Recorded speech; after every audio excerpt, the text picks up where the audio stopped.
Môre, almal wat my ken. Ja, laasnag het ek maar sleg geslaap. Die ding van Joubert wat vermoor is. Ek dink dit begin raak ou nou. Dis iemand wat jy geken het, deelgeneem het aan blokkompetisies. Ou voel so magteloos. En ou voel jy graag help en iets doen vir die land se boere. As ek nou kon getoer het, dan was die hele stad, Kaapstad, omring vanmôre deur groot trekkers wat niemand kan in en uit nie, want dit lyk is net as jy chaos kan veroorsaak wat jy gehoor raak op grondvlak.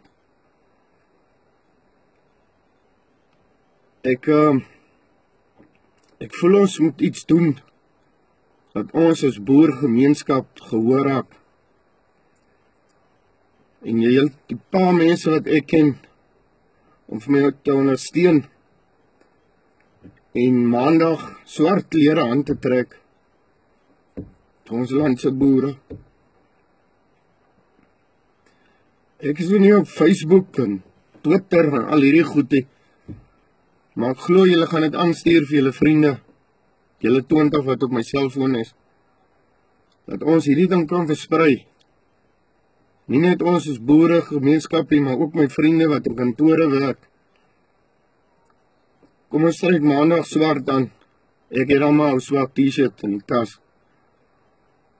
Laat ons net kan 'n bietjie respek toon aan die boere wat hulle lewens verloor het hierdie jaar.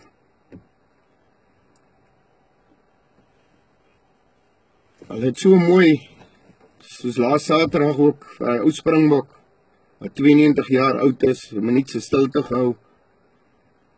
Ek wens hulle dit Saterdag in die eindstryd van die Curriebeeker dit vir die boere ook doen, wat tussen 30 en 80 ook hulle lewens verloor in hierdie land. Ek vra vir julle om my te ondersteun. Ek vra vir julle om dit vir julle vriende te stuur.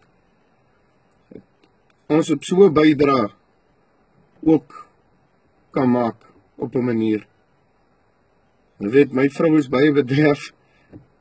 Sy kry elke oggend 'n koppie tee in die bed, elke aand voor sy loop slaap. En partykeer is 'n man ook nie lus nie. Maar vanoggend was dit weer voorreg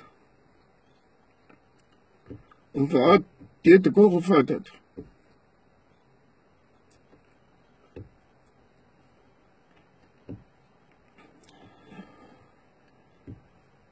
So ek vra julle, kom ons trek maandag swart aan. 'n mooi dag vir julle almal. Bye.